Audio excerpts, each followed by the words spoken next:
And good evening. So welcome to UCSE's adjusted day number 1 para sa CSE Orientation and live mock exams. Tonight, since maraming hindi available para sa CSE Orientation, let's start with discussing some of the questions kanina. So far, anong pinaka-favorite ninyo sa 4 sections ng CSE? Numerical, verbal, analytical, or general information? Can you unmute or even type na lang? Anong favorite ninyo section, guys?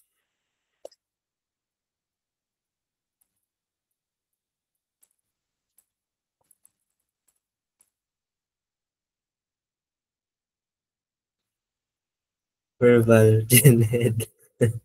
Okay. Dinis pa yung verbal. So, sige. Ngayon, makikita natin yung results ng ibang mock exams kanina. Per section tayo. So, I think I wanna discuss first analytical. Kasi diba, sinabi ko kanina, analytical yung biggest percentage. Siya yung 35% sa CSE.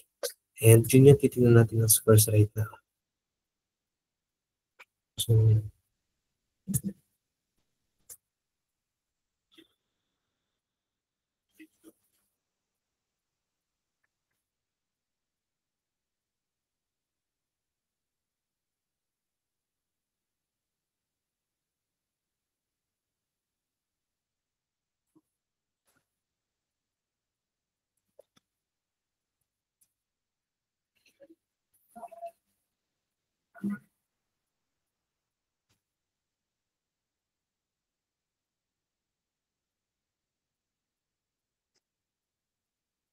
okay. Wait, note ko lang.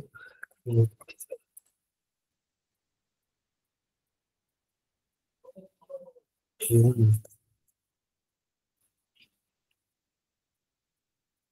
Yan. So, before I put this analytical, let me just introduce myself. Hi, I'm Rolly Conducto, the founder of AUCSE, and I'm from Ateneo, and I passed the civil service exam last March 2023 with this rating, 88.43, 84, 88, 92, and 82. So we started this AUCSE last year with some of the tutors na, mga nakakalaban ko sa PSB Pro, both Ateneo and UP. And here we go, AUCSE. A simply means gold, and A also means Ateneo and UP. So, kanina sa mock exam natin is binigyan natin kayo ng reality check. The number of items kanina sa mock exam is adjusted na. Kasi before, naglalaro siya sa 40, 45, 50, and everything and such. But, just last year to last March, nagbago bigla yung number of items sa civil service exam. So, if bubuksan ninyo yung AUCSE page, actually, nakapost kami doon, yung adjusted the number of items natin. Yun yung unang-unang dapat yung malaman pag magdadating ng sales. Ipabago-bago siya. The ratings are the same, but the number of items are not. Ito yung previous rating last year. Ganitong fractions na nandito. Ito yung pinakamalapit doon. Verbal is 40, analytical is 45, and then numerical is 50. 40, 45, 50. But just last March, ito na yung bagong number of items.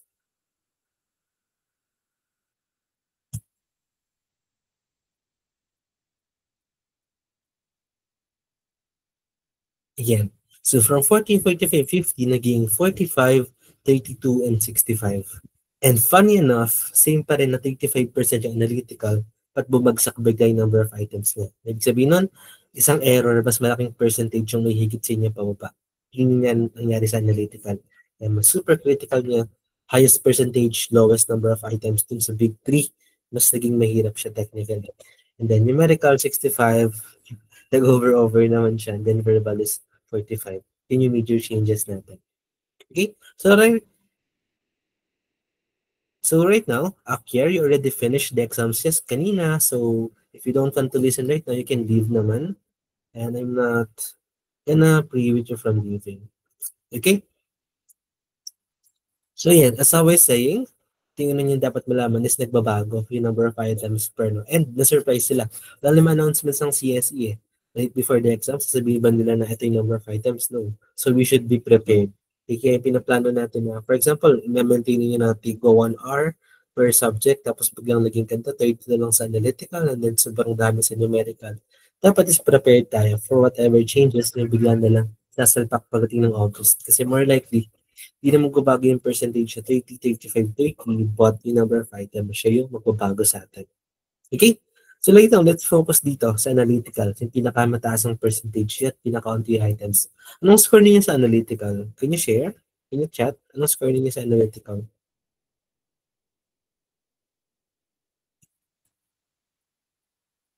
So upon seeing this, ayan, 32 points, you have 32 responses. The graph is this. The highest is 26 and the rest is 23 pababa. Na technically, itong apat lang yung ganda yung score. The rest is, boom, normal diagnostic says. Okay, gets. So now let's try to discuss some of the questions dito. Okay, so yun ito natin i-improve. If ever you will join us sa main training sessions, ito natin siyang improve. Okay, so first is let's discuss number patterns. First is misconception. Okay, hindi totoo na infinite yung number of patterns na if hindi mo alam, well, sinabi ko kasi the last time na if hindi mo alam yung gusto nung gumawa ng question is hindi mo talaga masasolve. But after kung mag-isip-isip is 70 to 80% ng number patterns is solvable. There's just 20 to 30% na imposible talaga madaan sa normal ways, but the rest is solvable. We just need to teach you how to properly process them besides the normal na arithmetic and geometric sequence na formulas. So let's try to do that here.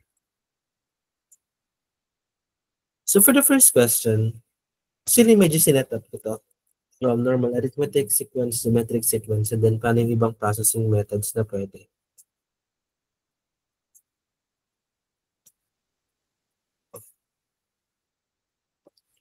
So for this first question, yan, 2, 9 over 2, 29 over 4. So pag sinabi ko meron kasing normal ways, paano mo siya, sabi ko meron kasing normal ways, paano mo isa-solve yung number sequences, meron talaga siya.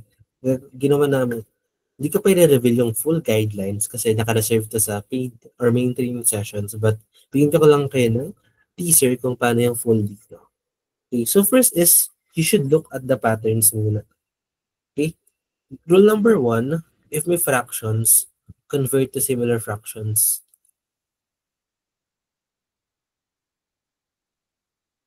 Okay? Never convert to decimal or to other forms ng fractions na hindi mo mahanap yung patterns. Why? Kasi if naka-similar fractions na yan, more likely, most of the time rather, is nasa numerator lang yung patterns. And once you convert it to similar fractions, giging madali nang mahanap. Okay? So we have here 2, 9 over 2, and 9 over 4. To convert them to similar fractions is over 4 lahat. Over 1, over 2, over 4. So over 4 natin yan sila lahat. Over 4, over 4, over 4, over 4, over 4, and over 4. Which is ito yung nawawala natin. Right? So itong 2, para mo siya magiging over 4, edi 8 over 4 siya. Kasi 8 divided by 4 is 2. Yung 9 over 2, paano mo siya magiging over 4? 4 divided by 2 is 2. 2 times 9 is 18. So, 18 over 4. Hindi ko naman ituturo yung math parts here kasi gusto ko lang paano yung approach sa analytical. But yung math parts like this, how to convert fractions is sa main training sessions na natin siya i-discuss. So, next is 4 and then 29 over 4. Since over 4 naman siya, resta siya dyan. Okay? So, 8, 18 over 4, 29 over 4, tapos ganyan. Nakita na ba tayong pattern? Wala pa. But it's okay. Kaya nga tayo may guideline is para guide straight. Hindi tayo puro tae method, hula lang, hula lang. Systematic yung pagsasolve natin. And via practice, doon natin mapapit dito sa mahaba kong checklist, alin yung appropriate per keys. Yan yung tuturo ko sa inyo sa main training sessions. So, Felita, makita ba? May pattern na ba? Sir, parang wala pa naman. Pero tama naman siya, di ba? 8 over 4, 18 over 4, 29 over 4. Okay? E di, if ganito, next mong gawin is try mo mag-subtract, subtract times, 8 to 18, tapos to 29. Parang wala namang sense yung product, right? So try mo, what if ang meron is yung difference naman nila. 18 minus 8 is 10. 29 minus 18 is 11. Tapos boom, biglang nag-make sense. Yun yung rule number 3 ko. Yun yung rule number 2 siya. Rule number 2, check for product or some changes. Okay? If may nag-make sense siya through times, divide, go ahead. Pero dito, hindi siya nag-make sense kasi 8, 18, 29. Wala kang factors din. Pero if some changes, some meaning, some are difference, 18 minus 8 is 10, 29 minus 18 is 11. Kita mo, plus 10, plus 11, and the obviously, yun ang kasunod. Plus 12. Okay? So if plus 12 to, 29 plus 12 is 39 plus 2, 41 over 4. Tapos na, yun yung tamang sagot. Systematic. Hindi tayo dapat yan naubusan ng time yung iba kasi hindi sila, like umpisa pa lang, hindi skip na nila yung systematic part. Tayo means trial and error method. Hula dito, hula there, wala na, ubos na yung time. Dadaanin natin dito sa systematic part, masasolve natin yung solvable talaga. So, ito trial and error method lang natin is yung pang trial and error method lang talaga. Dito, 2 rules pa lang, convert to similar fractions and then check for product or some changes. Tapos na siya. 41 over 4. Okay, any questions?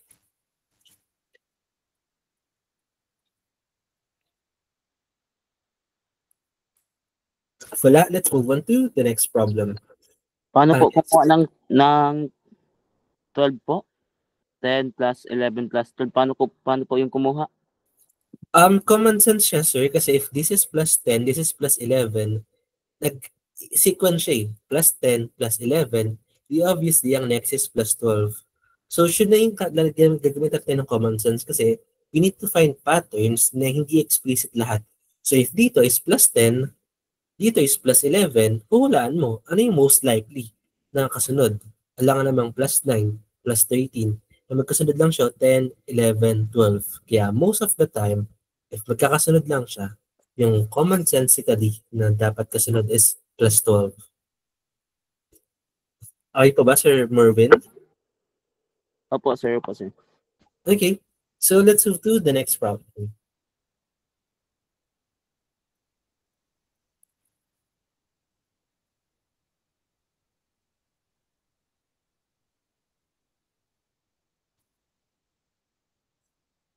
So for this one, ito fractions na naman. And nakakatakot. Tignan mo, like may 4, may 13, may 12, tapos biglang whole number, tapos may x and y pa.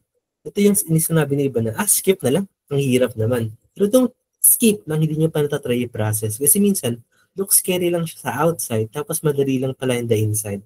Kaya wag na wag tayong matatakot agad, hindi nyo pa natatry man lang. Okay? So we have negative 3/4, negative 13 over 2, xy, negative 2. So dito, ipapakita ko ano yung possible errors na makahanap. Ano yung possible errors na ma-meet ninyo and ano yung tamang pag-adjust mula sa errors na yun. Tatry natin siya lahat. Okay? So dito, ni-roll na kanina, gawin natin siyang similar fractions. So negative 4, 12, yun lang yung fractions dyan, right? So gawin natin to transform to similar fractions is over 12 lahat. Okay, so we have over 12, this one, negative 3/4, so 12 divided by 4 is 3 times negative 3 is negative 9. Tapos, ito naman, negative 13 na rin siya. Wala na yan kasi same naman siya ng denominator eh. Tapos x and y, hindi mo na sila kailangan gawing fractions agad. X and y lang muna sila. Variables naman yan eh. Ngayon, yung negative 2, paano yan? Pag negative 2, that is negative 2 over 1. Okay? So 12 divided by 1 is 12 times 2 is negative 24. Okay, ngayon, anong process mo dyan? First is common sense ulit siya. If kailangan mo lang i-establish, anong nangyari dito papunta dito? Mukha bang may times? 9 times something is equal to negative 13? Wala, di ba? Mukha ba siyang may inad? Yes. Negative 9 plus what is negative 13? That is minus 4. Right? Negative 9 minus 4 is negative 13. Tapos may dalawang nawawala dito, tapos meron dito. We just have to check if tama yung naging pattern mo. This is negative 4. This is negative 4 ulit. Tama dito. Para makapunta kay x is, if tama yung pattern mo, try mo negative 4 dito. Para makapunta dito is negative 4 dito. And para makapunta dito is negative 4 dito. Tapos check mo if mag-work siya. Ganun yung usual na way dyan. Okay? Any questions? So, if negative 13 to, Edi ano to? Negative 17?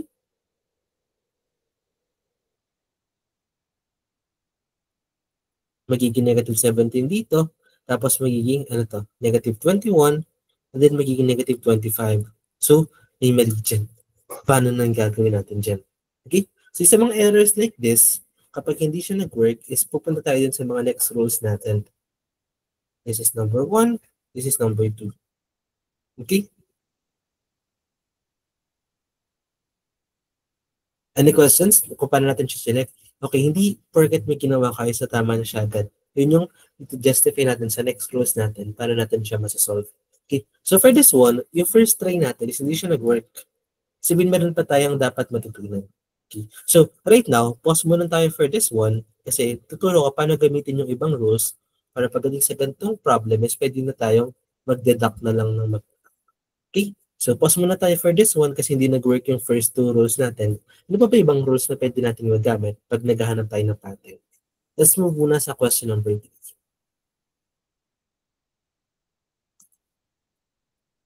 Ito probably yung favorite yung question dito kasi hindi siya super normal na straight na rules but via common sense kung paano i-analyze is magic talaga siya.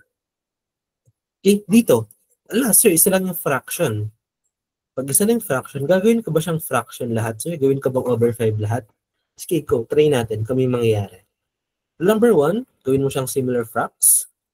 Sinabi ko kanina na, di ba sabi ko, meron akong mahabang list of rules, tapos if nasanay na kayo, pwede nyo nang piliin. Per case, ano lang yung rule na dapat i-apply at alin yung hindi. Ang goal natin is matutunan nyo lahat ng rules, tapos via practice, matututo kayo mag-eliminate ng rules, hindi mag-work sa umpisa pa lang, and ng rules na specific for this one. Okay? Dito, pag nag-similar fracts tayo, if over 5 to, hindi magiging, this will be 15 over 5, kasi 3 siya. If 6, that's gonna be 30 over 5. If 2, that's gonna be 10 over 5. If 8, that's gonna be 40 over 5. Then if 8 ulit is 8 over 5, and then z. Okay? So may pattern ba siya? 15, 30 times 2 divided by 3 times 4 divided by 5. Wow! Meron siya. Kita mo, 15 to 30. Anong ginawa dyan? Nag-times 2, right? 30 to 10. Anong ginawa dyan? Nag-divided by 3. Pag 10 to 40, nag-times 4. Kapag 40 to 8, nag-divided by 5. Kita niyo yung pattern? So, pattern-wise, we have 2, 3, 4, 5. And then yung operations-wise, times, divide, times, divide. So, that's the magical pattern. See, ginawa lang natin yung similar fractions, mabilis na natin siyang nakita. Kita niyo siyang gano'n siya kabilis. Amazing. Or sila ka gets yan? From dito, di ba, parang walang sense. But via one simple rule, convert into similar fractions, napaka-obvious na. 2, 3, 4, 5 times divide times divide. Is that gets? Okay, you can unmute hindi ako, like, ang boring if falling sa salita, diba? So, unmute tayo for good time. So, ayan. Pagdating dito, ano yung kasunod dyan? If 2, 3, 4, 5, edi obviously 6 na to. Somewhere na related sa 6. And then ano pattern sa operations? Times, divide, times, divide, times. So times naman siya. So 8 times 6 is 48 and then over 5 rin. So it's 48 over 5. See? So medyo kasi nungalingan yung sobrang infinite daw ng patterns dito na if hulaan lang talaga lahat. Kasi tingnan rule number 1 pa lang, alam na natin kung paano siya i-solve. Yun yung importance ng rules ko kasi number 1 pa lang. Masasolve mo na agad siya. Once you simplify them kasi, lumalabas yung implicit pattern ng umpisa. That's what's cool with these rules. Okay? Any questions? So right now, screenshot ko lang to. Tapos inggitin natin yung mga nasa GC na hindi sumasali sa atin. Okay? Kasi it's already 5 days na lang before June. Buti ng June, July, August na. Kaya lang naman talaga marami bumabagsak sa CSE kasi tamad ng mga Pinoy. Let's be honest with that. Pagdating ng July, saka parang magre-review yan sila. So pagdating ng exam mismo, magdadrama, hindi kasi para sa akin ng CSE. Late ka kasi nag-review eh. If fresh grad ka, kahit wag ka na mag-review, papasa ka. That's reality. Promise. Pag fresh grad ka. Pero if matanda ka na, malayo ka na from school, like nag-work ka na and such, madami masyadong aaralin na basic stuff. Okay, madali lang siya pero kailangan ng time. And yun yung hindi binibigyan ng iba. Hindi sila nagbibigay ng time kasi madali lang naman yun. So in the end, nandun sila kasama sa 85% bumabagsak taon-taon. So very good thing you guys kasi right now, 5 days before June is nag-start na kayo mag-aral. So ingitin natin yung mga nasa GC right now. Ay wait, can you guys, can we take a short class picture? Can you guys cover your faces? Tapos smile tayo sa clip. Tapos ingitin natin yung mga nasa GC. Sino makakapag-open ng camera? Smile lang tayo sa clip. Patan yung mga poging faces nila. Ayan. Okay, sige. Let's smile. 1, 2, 3. Okay, sige. Ingitin natin sila. Ay, isa pa. Close ko muna to para kita yung mga nag-open ka. Isa pa. 1, 2, wait, damihan ko lang yung nakatile. Change layout. Tapos, madami dapat tayo. Ayan. So, smile tayo. 1, 2, 3. And ingitin natin sila. So this is what's fun. Kasi kita nyo, hirap na hirap yung iba sa number pattern, pero need lang nilang maaral yung rules like that. And then, whoosh. It's 80% solvable like this. 20% lang talaga yung parang ginagago tayo na gawa ng CSC na hindi na masolve yung pattern. Pero 80% is solvable via the proper rules. Just send this GC. Kaya type sa chat box na ito, pang ilang CSE niya this August? I just wanna know our demographics. Pang ilang CSE ninyo this August? Pangalawa, sir. Pangalawa. Kakatake mo lang ng March, sir? Opo, sir. Ayan, may fresh na fresh pa tayo. So if may comments ka, sir, specific questions na gusto mo solve natin, like fresh na fresh pa sa utak mo, go, try natin dito. And this one.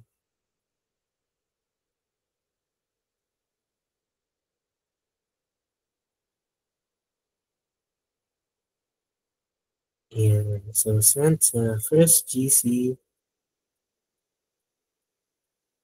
and send sa second GC.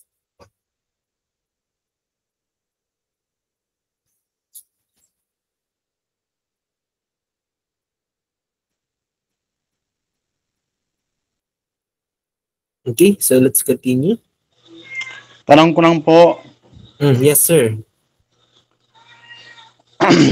Pwede ba mag-walk-in sa civil service sa Zamboanga? Alam ko, sir, NCR lang ang pwedeng walk-in eh. Lahat ng nasa provinces is online lang talaga eh. Kasi sir, online kasi sir, mahirap kasi mag-register, mahirap. Yun nga, yun ang problema. Kaya araw-araw ka talagang mag-aabang dyan sa province eh. Kaya tanong ko lang sir, kung pwede ba mag-walk-in na lang sa KC sa Zamboanga. Sa NCR lang ang pwede mag-walk-in right now, sir. Sa provinces, pahirapan talaga. Online lang talaga yung option eh. Yung pangit talaga sa kanila. Kasi na, sir, mahirap kasi sa online eh. Mahirap. Totoo. Yun ang talaga ang problema sir eh. Mahirap mag sa online. Kaya, gusto nyo na sa amin kasi may mga kasali sa paid trainings na yun. Yung mga nasa Mimaropa actually kahapon, hirap yung signal sa kanila, laging hindi nag-load yung site. So binuksan namin dito sa NCR, nag-load naman sa amin. So may natulungan kami mag-register sa kanila. I don't know why, na mas naging okay yung signal dito. So, if ever part kayo ng main or paid training sessions, pwede kayong classes sa amin sa morning kasi may mga nag-gate kami. Hindi ko rin lang kung bakit mas gumagana sa yung network namin dito compared sa provinces. Yun lang. Wala na kasi ibang choice talaga kundi magdasal na lang na sana may maging slots pa. And yun, yung mga kasali sa paid training sessions, yun, pwede naman kayong tulungan pag morning na mag-register. So, sir, kailan kaya yan, sir? Magkaroon ng slot, sir? Yan ang di natin sure, sir, kasi per office kasi yan eh. I mean, per office, per province yun eh. Okay. So, discuss natin mamaya after class if may ganun kayong questions. Yes, Ma'am Jessa. Yes po, sir. Good evening po. Bali, sir, i-ask ko lang if pwede bang mag-add ng kakilala doon sa GC. Magti-take din ng exam this coming August. Yes naman, actually pwede naman kahit sino mag-add, sumali sa GC. Kaya require lang ating registration for specific events like this kasi hindi natin i-limit yung access sa G-class kasi yun lang, pinaghirapan din natin yung questions dito. Yes. So, GC is free to all. Tapos pag nasa GC na sila, register na lang din sila dun sa specific access sa mga Google Classrooms and Google Meets like this. Okay, thank you so much po. Okay. So, let's continue in this one. So, yan. Kita nyo again, going back, rules are important. Medyo madami sila, but need nating practicein para mag-case-to-case basis. Alam nyo kung ano i-eliminate and alin yung hindi. Na dito, rule number 1 pa lang, resolve na natin siya. Sinong tumama dito kanina? Raise your hand. Okay. So, sige. At least yun, ganun lang siya kadali, diba? From scary to wow. Ang bilis lang pala, diba? So, let's move on. Next pattern natin.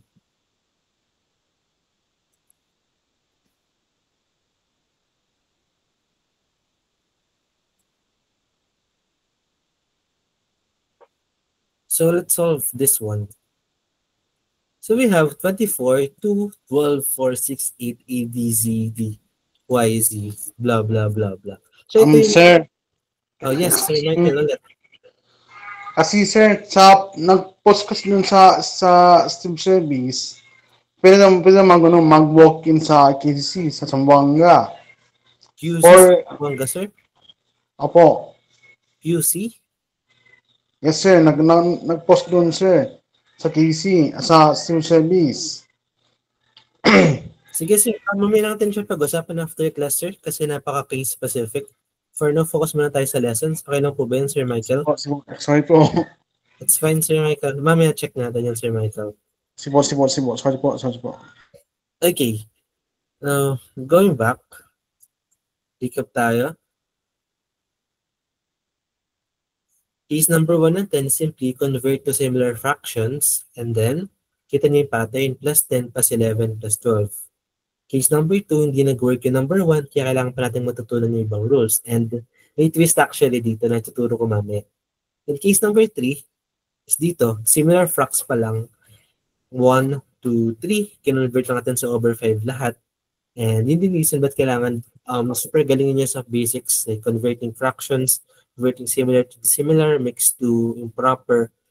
Kailangan mahasa talaga. Kasi if wala kayong ganun basics dito is, if hindi nyo mastered yung basics ng numerical, most likely babagsak din kayo sa analytical. Napaka-connected talaga nila.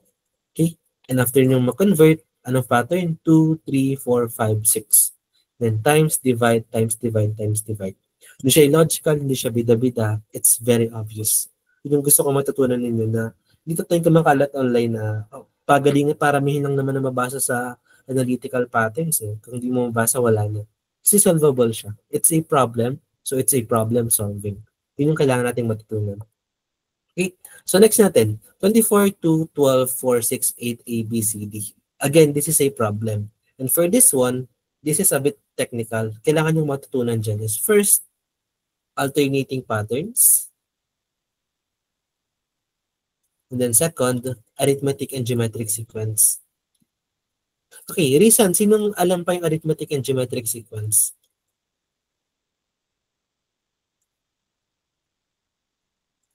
Wala na? Hindi. Ayan. Ano.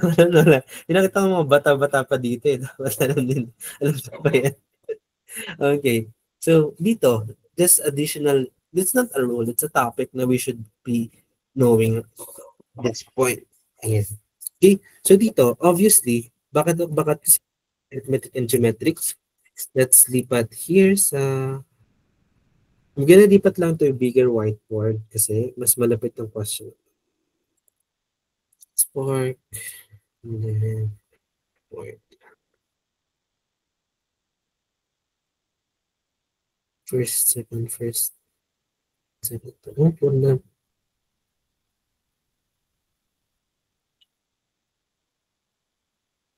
Ayan.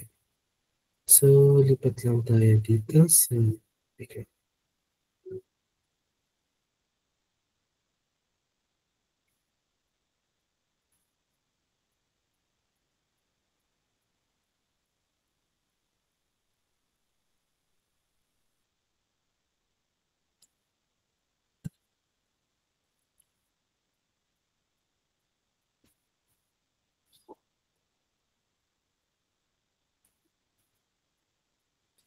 And there we go.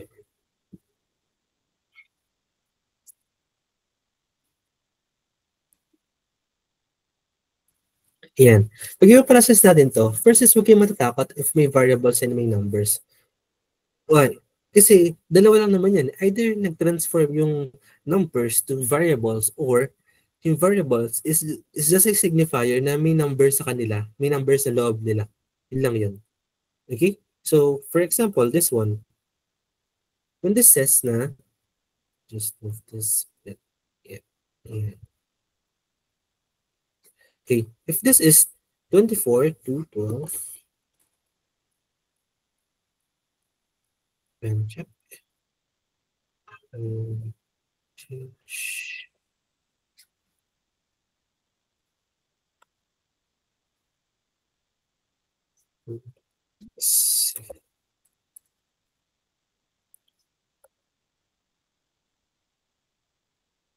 Yan. So, sa was saying, kita nyo, 24 to 12, 14, biglang naging letters na.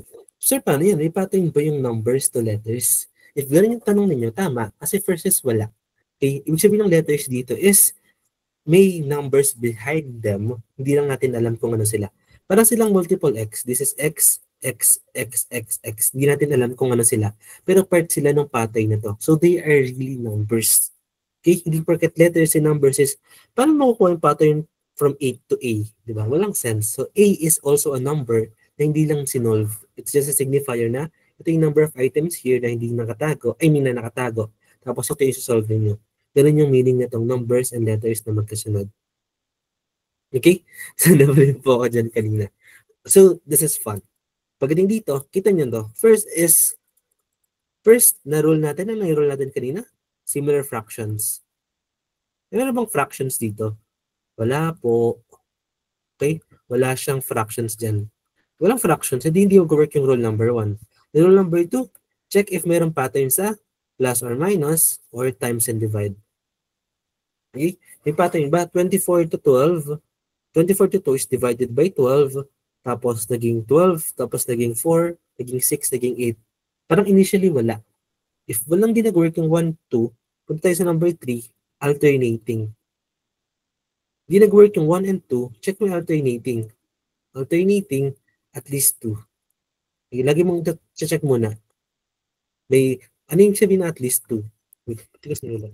Oh my God. Sorry. At least 2. May alternating at least 2. Try mo yung alternating na add and even. Okay, dodrawing natin siya. Ano ito? Sige, drawing ko dito. We have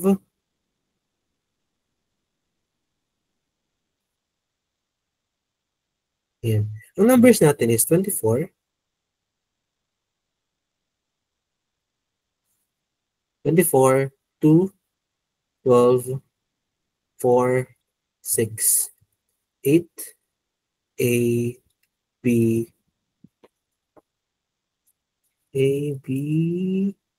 C, D, Y, Z. Pag-alternating na at least 2, ibig sabihin yung dalawang mag-alternate, which is simply add and even. Para siya mangyari, sir, ito, mo to, 24, 12, 6, A, alternate. So, these are the add terms. Okay, bakit add? Kasi siya si first term, siya si first term, siya si third term, siya si fifth term, siya si seventh term. Add term sila, alternate. Okay, kaya ano yung kabila? Yung kabila is yung mga even terms naman. The even terms, we have 2, 4, 8, B. Ngayon, kita niyo yung pattern. Dito sa even terms, we have 2, tapos 4, tapos 8. Nag-times 2 siya, di ba? So, sa even pattern, ang pattern niya is times 2.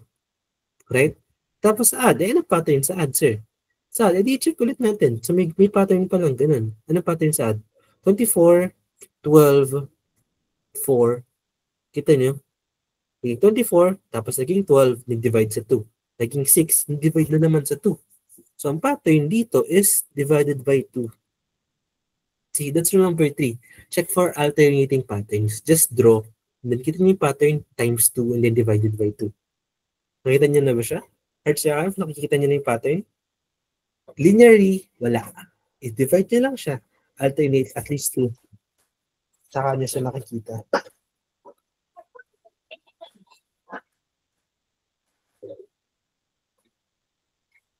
Okay? Any questions? Heart share ulit. Gets ba? So, pagdating dyan, kita nyo, no? So, may pattern doon, may pattern doon. So, yung pa ni A, B, C, D. Hindi ganun din yan. Ibig sabihin, this is A is an odd term. B is odd ulit. Ganun din siya papunta dito. Okay? So, pagdating dito, this is also an even term. Gets? Kung ano yung pattern dito sa numbers, yun din yung pattern sa letters. Nag-signify lang sila sa term. Okay? Yes, Ma'am Jessa. Question. So, sir, dahil may pattern na ganyan, parang isosolve mo siya hanggang letter Y and Z. Yes, ganun siya. So, to approach, first, tuturo ko yung long method, the long and normal method, paano natin solve si Y and Z. Then, the magical shortcut. So, Okay, tama. sir. Thank you. Yun natin ginawa ni Ma'am Jessa. If tinatanong, what is Y and Z? Hindi isolve natin. What is Y? And then what is Z? Okay? Isosolve natin si Y. Nasaan ba banda si Y? Okay? Diba? Meron tayo dito. Nag-start tayo sa so, A, B, C, D. A is, sa alphabet, A is 1, B is 2, C is 3. And sakto, pag dito, 1 is also add, 7 is also add. So, yung lahat ng add numbers sa alphabet is nakapattern sila sa add numbers din dito sa numbers natin. Okay? So, kita nyo, divided by 2 times 2, divided by 2 times 2, this is geometric sequence. So, this is just a geometric sequence. So, as I repeat, hindi ko ituturo buong-buo fundamentally kasi sa numerical siya, but I'm just gonna give you a gist kung paano siya sinasolve. Kasi sa main trainings natin siya ito isasolve ng buo. So, geometric sequence siya. So, solve natin, what is Y, what is Z? Okay, let's solve for Y. So, what is Y? Solving for Y muna tayo. Ayan. Solving for Y. So, pag geometric sequence, ang formula natin is A sub 1 times R raised to N minus 1.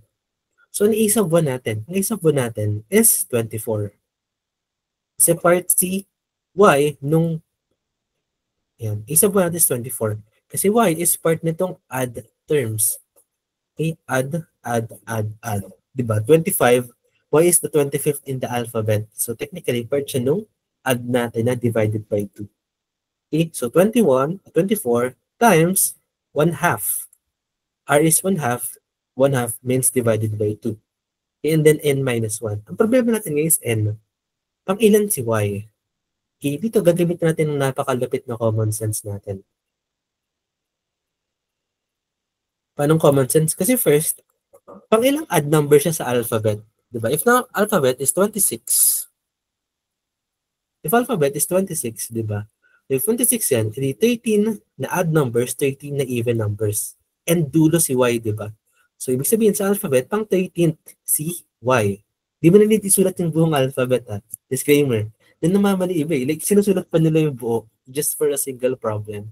Okay, ituturo ko din yung technique. Kailan natin susulat ng buo sa alphabet, pero dito, common sensically, 26 na, 13 na add, 13 na even. So, si Y is pang 13, si Z is pang 13 din. Okay? Ngayon, kailangan natin bilangin. Dito sa numbers na to, 1, 2, 3, 4, 5, 6, 6 sila. Okay? Ibig sabihin, may tatlo nang nandito. So, si Y is, mayroong tatlong normal na numbers, tapos pang 13 siya. Ibig sabihin, Y is 16. Y is the 16th term. Okay, so if 16th term siya, N minus 1 is 15. Okay, so ito na siya. Y is equal to 24 times 1/2 raised to 15. Okay, So let's vote. Ipaprocess ba natin yung 1/2 raised to 15 or hindi muna? So yes or no? Paprocess ba siya? Yes or no? I want to hear your opinions. Guys, recitation. Pagka tinawag ko isa-isa. Ipaprocess, isa-solve ba natin yung 1/2 raised to 15? 24 divided by 2 raised to 15? Yes or no?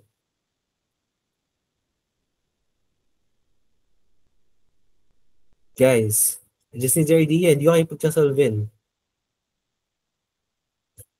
Hello? Ma'am Jessa, ano sa tingin mo? No, sir. Yan. Okay, very good. No. Kasi bakit mo siya ipaprocess? Like, if alam mong illogical, 2 raised to 15, ang haba nun. Wag. Take a pause. Isolve mo muna si Z. Tapos makikita mo yung magic. Okay, so let's solve for Z. So for Z naman right now, anong value ni Z?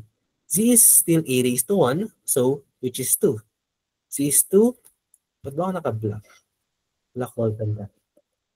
Okay. So Z is equal to 2 times, ano yung R ni Z dito, di ba? Times 2 times 2 times 2. So 2 times 2 siya, and then raised to, ilan siya? Kita mo, same lang sila, di ba? Z is pang 13, and then meron din dito 1, 2, 3. So, pang 16 din si Z. N is equal to 16.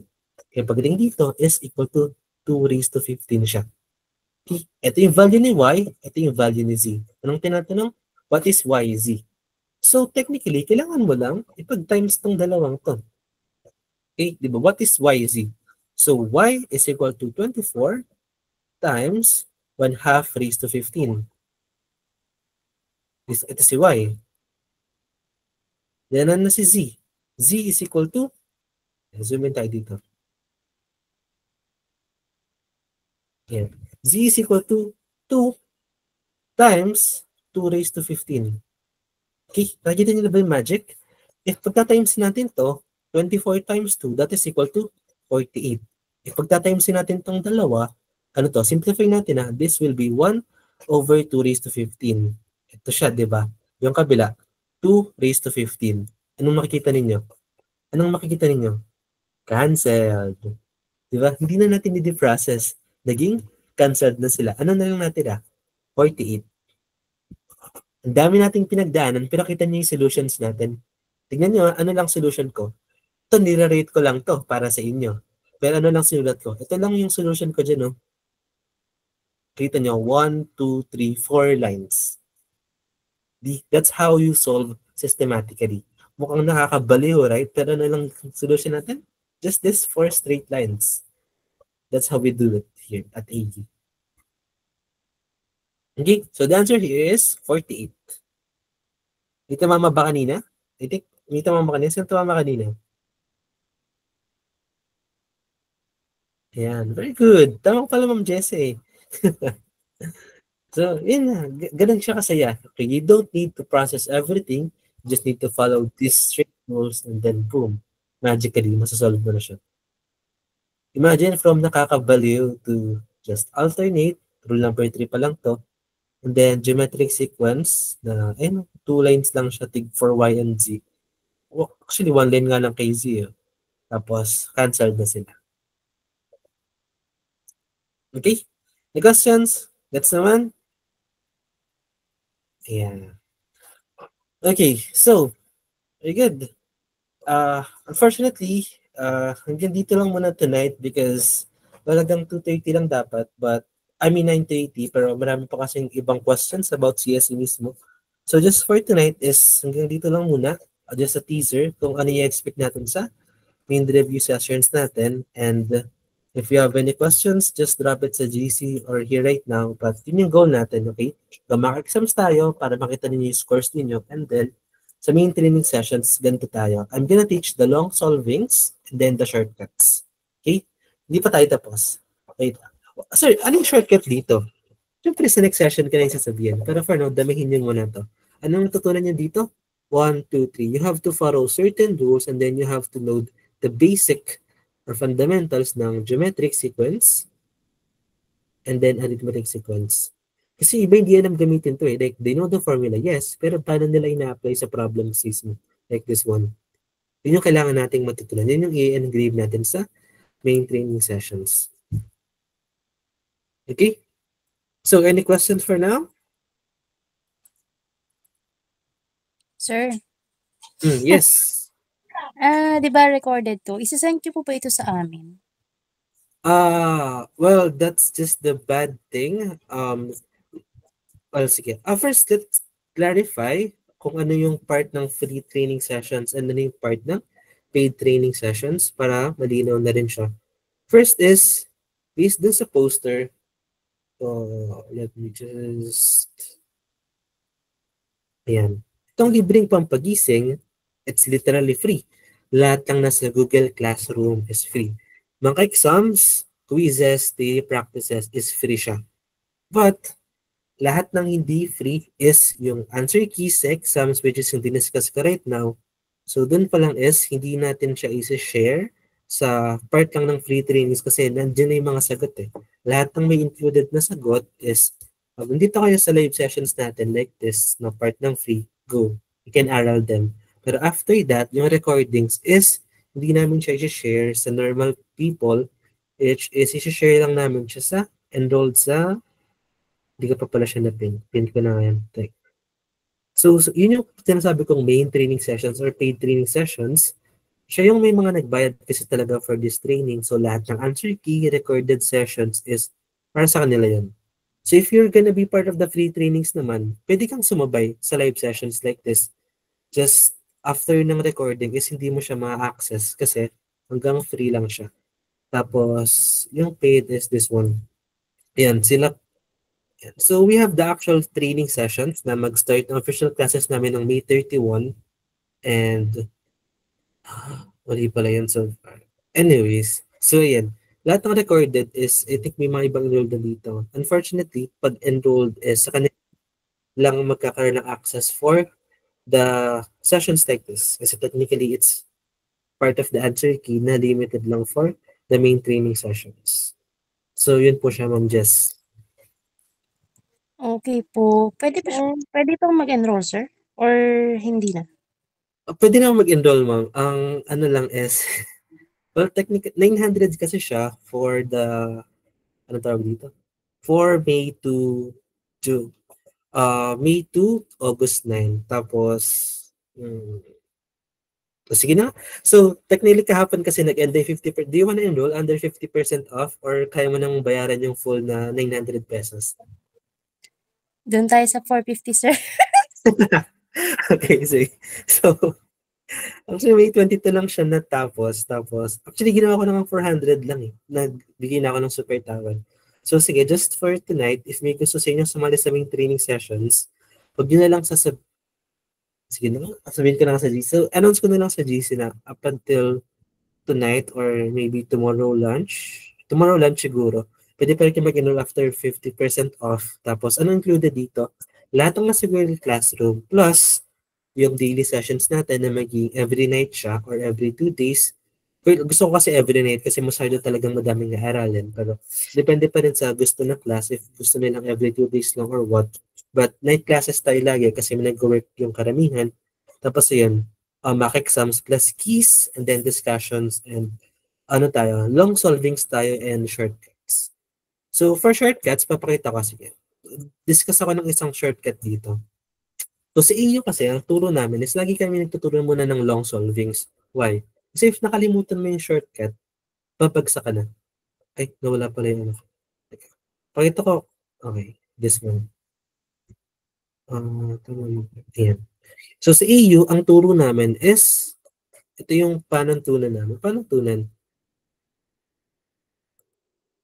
Long solvings. Long solvings muna kami. Ito lang po. Oh, yes. Sino to? Yes, ma'am. Sino yun? Erlyn po. Yes, ma'am Erlyn. Paano po yung mga nagbayad ng 150? Para saan po yun? Yung sa 150 natin, yun yung, yan. Yung may email ko pa lang kayo mamaya. Sa 150 natin is meron din kayong answer keys dito just for this specific na live mocks natin. Since you paid not part of the main training sessions is bibigay namin yung answer key and recordings just for this specific na live mocks. So, yun siya. Yung mga nagbayad ng 150 is you will have the answer key for the specific test na you went kanina. But, yun nga, if you want to continue sa main training sessions, yun din yung email ko. Pwedeng, ibawas nyo na yung, if gusto nyo sumali sa amin, di ba, for 50 siya, yung 50% off, pwedeng ibawas nyo na yung 150 doon, mag-add na lang kayo ng 300, tapos part na kayo ng main training sessions up until August. I-email ko pa lang siya after this session, Ma'am Erlyn. So yun, Thank you, the sir. short answer is 150, good siya for this mock exams. Tapos gusto mong sumali sa main training sessions, pwedeng top up na lang. Di na for 450. Just add ka na lang kung magkano pa yung kulang. Bibigay namin siya as a gift. Okay? Gets Ma'am Erlyn? Opo, thank Okay. you po. So yan, so si iyo, yung turo kasi namin is long solvings muna. Why? Kasi shortcut, ang magandang shortcut, mabilis siya. Pero it's always case to case. Yeah, if mag-shortcut tayo, sobrang dami mong need sa uluhin. And it's case to case basis. But if you know how to long solve everything, kabahan ka man sa exam, matay ka man sa exam, may mind block ka man sa exam, maalam kang mag-solve. Okay. So this one, this is actually the long solvings. Masyang may pero siya na yung long solvings dyan. Paano yung shortcut dito, sir? Ang shortcut dito is, if solve ko ulit yung problem, papakita ko sa inyo paano siya sinusolve ng shortcut na lang. Let me paste the problem here. Ayan. So pagdating dito, paano ko siya solve ng shortcut lang? Una kong titignan, the same pa rin. Same rules, 1, 2, and 3. Rule number 1 ko, wala naman siyang fractions. So I don't need to use that rule. Rule number 2 ko, meron bang straight na magagamit for times and divide? If I will observe, wala. Kasi, yun mo, malaki, maliit, malaki, maliit, malaki, maliit. Dun pa lang sa malaki, maliit, punta na ako sa rule number 3, alternate yan. So if alternate yan, bibilugan ka na 24, 12, 6. 1/2. Ano yung isa? 2, 4, 8. Times 2. And then ang nawawala is y and z. Alam ko na, nahati lang sa dalawang pattern to. So, alam ko yun, edi ang mangyayari dyan, isusunod ko na agad siya. Y is equal to a sub 1. Y is equal to a sub 1, which is 24, times r, which is 1/2, 1/2, times n minus 1. Okay, alam ko na tong dalawa eh.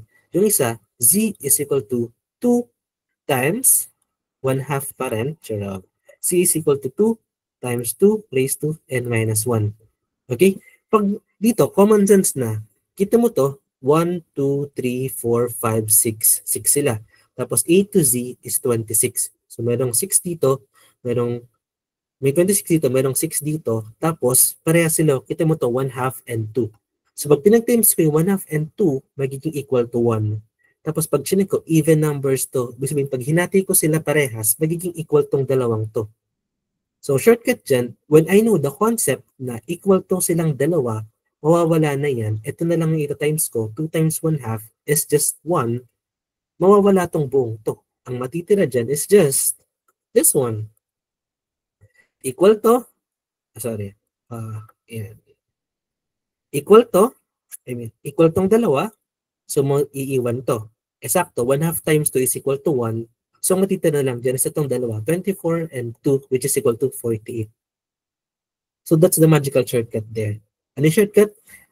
Alam ko kasi mag-long solvings. So since alam ko na yung long solvings, na-imagine ko kung anong mangyayari. Once na-imagine ko siya, maalam na ako mag-cancel like this. Okay? Kaya yung shortcut namin is based upon the long solvings. We'll always teach first how to do this kasi the real and true shortcuts is once kaya mong i-mental yung mga solvings like this. So, alam mo sa isip mo na ganito yung mangyari, kaya pagdating dito, ika-cancel mo na lang siya. Hindi naman totoo yung shortcut, ang dami mong sinasaulo. That's bullshit. Ang totoong shortcut is if kaya mong i-mental yung ibang processes just because sanay ka na. Okay? Kaya, paulit-ulit ko kanina, hindi ko matuturo agad kasi mahaba yung turo namin sa inyo. Kaya mag-start agad kami ng June. Kaya ito yung una namin tinuturo. Long solvings, tapos pag master natin siya, punta tayo sa shortcuts. Okay? Diba laging reklamo ng mga magbagsak sa CSE? Ako lang kasi sa time. It's because mali sila ng pag-review. They always memorize shortcut. Sila napaka-case specific. If gantong shortcuts yung alam mo na hindi siya case specific. Alam mo na ano mangyari dito, tapos kahit mag-iba yung problem dyan, kahit mag-iba yung given, same yung methodology. That's the shortcut that we should learn and we will teach here at AU. So, yun yung expecting nyo. If you will join us sa mentoring sessions na dyan pa lang start na kami. Kasi ganito yung method namin. Long solvings before tayo mag-shortcut. Okay, kita niyo yung difference? Magic, di ba? Wow. Wow. Magic. Okay. So, any questions? Okay, if wala na, can you type? Wow. Wow, magic. Okay, kasi yun, I wanna keep it secret, pero kawawa naman yung iba. Extend ko na yung 50% off na, hindi na 400, yung totoong 450 na siya. Up until tomorrow siguro, 11:59 a.m. Para sa mga, wala nang GCash ngayon kasi sarado na yung mga tindahan. So, yun, sige, extend natin up until lunch tomorrow. Tapos you can join us. Again, main training sessions. Share ko na nga ito send ko din sa GC. And this one, and wait, tama si Sir John Lloyd. And ito yung isa. This one. Okay, so free review, everything na sa Google Classroom. Go. But these recorded sessions is part lang siya ng main training sessions. Okay, so that's it for tonight. It's up to 9:32. And that's it for my lesson. Thank you everyone for listening. And message na lang ako sa GC kung paano kayo magbabayad for the 50% off. And right now, as yung may mga questions about civil service exam, pagka-file ng exam, pwede tayo mag-iwan. Kwentuhan tayo. Okay? Love everyone. Paiwan na lang yung may mga questions about sa pagka-file mismo. Okay? See you again maybe tomorrow or Tuesday. Botahan tayo sa GC. Thank you Thank po, you so sir. much po. Okay, bye-bye.